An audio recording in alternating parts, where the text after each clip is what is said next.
The light turned red, cars screeched to a stop, and for one brief moment the entire city seemed to hold its breath as a tired single father stepped off the curb with a stranger's fragile life balanced in his hands. He had no idea that this small act of kindness, done on a morning already heavy with worry and exhaustion, was about to pull him out of years of quiet suffering and into a future he never believed he deserved. Before the story goes any further, take a second to pause right here. If you believe in kindness, second chances, and the quiet power of doing the right thing when no one is watching, please like this video, share it with someone who needs hope today, leave a comment, and subscribe to the channel. Your support helps stories like this reach hearts that need them most. Daniel Reyes had not planned on being late again. He never planned on much anymore. Life had taught him that plans were fragile things, easily crushed under unpaid bills, unexpected school calls, or the sharp reminder that he was doing this all alone. At 36, Daniel was a single father to a 7-year-old boy named Lucas, a child with wide, curious eyes and a laugh that could briefly erase the weight of the world. But laughter did not pay rent, and love did not fix a car that coughed like it was on its last breath. That morning, Daniel had already woken before dawn, packing Lucas's lunch with the last 2 slices of bread, tying a shoelace that refused to stay knotted, and offering a smile that hid his fear of the eviction notice folded carefully in his jacket pocket. The city streets were loud and impatient, filled with people who had places to be and problems of their own. Daniel moved through them with his head down, pushing Lucas's small backpack higher on his shoulders as they walked toward the bus stop.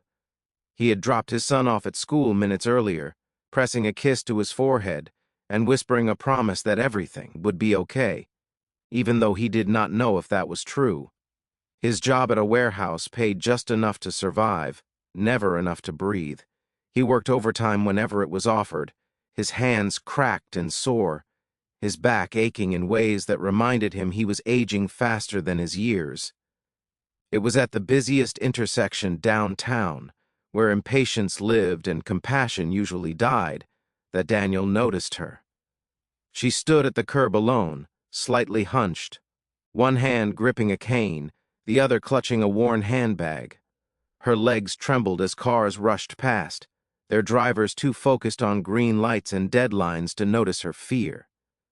The pedestrian signal changed, counting down seconds that felt far too fast for someone who moved as slowly as she did. Daniel felt the familiar urge to keep walking, the quiet voice that said he was already late, already stretched too thin. But another voice, quieter and heavier, reminded him of his mother, long gone now, who had raised him to believe that stopping for someone in need was never wasted time. Without thinking further, Daniel stepped back toward the curb. He offered his arm, steady and warm, and guided the woman forward as the city rushed around them. Each step felt like a small victory, each passing second a test of patience and trust. Her breathing was shallow, her grip tight, but she moved. Halfway across, a horn blared angrily, and Daniel instinctively shielded her with his body, absorbing the stress of the moment so she would not have to. By the time they reached the other side, the light had already turned yellow, and the city resumed its relentless pace as if nothing remarkable had happened at all. The woman thanked him quietly, her eyes holding a depth that made Daniel pause. There was something familiar in that look, something that spoke of long roads and private pain. He nodded, ready to hurry on, but she reached into her handbag with deliberate care. What she pulled out was not money, not a card, not anything Daniel expected. She placed a set of keys into his palm, cool and heavy, attached to a small silver tag engraved with a simple address. Daniel froze. His first thought was that she was confused, that this was a mistake. He tried to hand them back, shaking his head, but she gently closed his fingers around them. Her gaze did not waver. There was no urgency in her expression, only certainty. She gestured toward the street behind them, toward a quiet hill visible in the distance, crowned by trees and hidden from the noise of downtown. Then she turned, slowly and carefully, and disappeared into the crowd before Daniel could process what was happening. For a long moment, Daniel stood there, keys in hand, heart pounding. He told himself to forget it, to assume it meant nothing, to return to his life of schedules and survival. But something pulled at him, a strange mixture of curiosity and exhaustion. He had spent years doing everything right and still falling behind. What harm was there in seeing where the keys led? That evening, after picking Lucas up from school and reheating a thin soup for dinner, Daniel drove his sputtering car toward the address on the tag. The road curved upward, away from the city's grime and into silence. Trees lined the street, their branches forming a canopy that filtered the fading light. When the car finally stopped, Daniel's breath caught in his chest. Before them stood a mansion, elegant and timeless, its windows glowing softly as if welcoming them home. Lucas's eyes widened in wonder, his small hand gripping his father's sleeve. Daniel felt out of place, his worn jacket and tired eyes reflected in the polished gate. With trembling hands, he inserted the key. The gate opened smoothly, silently, as if it had been waiting for them. Inside, the house was warm and lived in, not cold or empty as Daniel had feared. Family photographs lined the walls, landscapes and quiet moments captured in frames that spoke of a life deeply felt.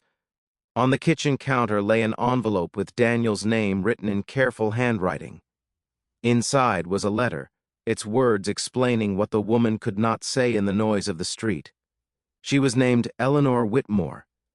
Years ago, she had lost her husband and son in a single devastating accident.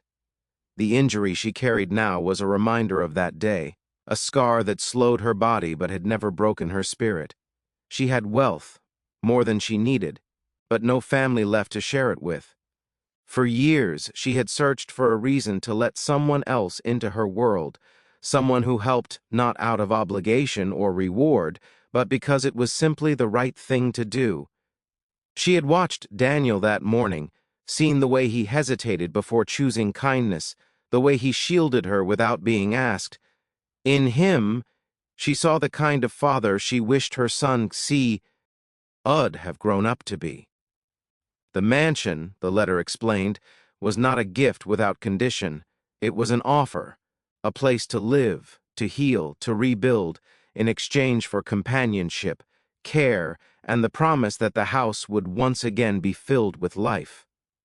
Daniel sank into a chair, the weight of the day finally catching up to him. He had spent years believing that help was something he did not deserve, that struggling quietly was the price of his mistakes and losses.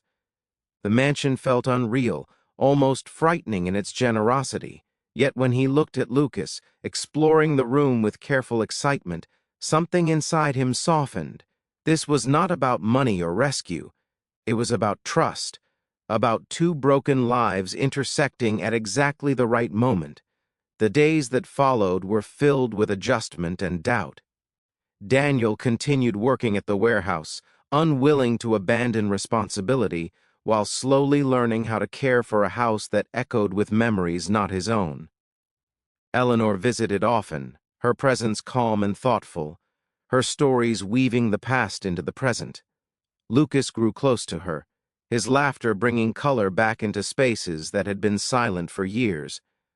The mansion stopped feeling like a museum and began to feel like a home. Daniel still struggled. He battled guilt, fear, and the constant worry that the kindness would vanish as suddenly as it appeared. But slowly, through shared meals, quiet conversations, and the simple rhythm of daily life, he began to believe that some blessings were not accidents. Eleanor did not want gratitude, she wanted connection. She wanted to know that her home would outlive her pain, that her legacy would be love rather than loss. Months passed, and Daniel found himself standing taller, breathing easier. He took classes at night, learning new skills, dreaming cautiously again.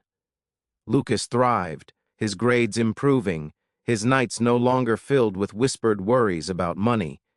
The mansion became a place of healing, not because of its size or beauty, but because of the kindness that had opened its doors.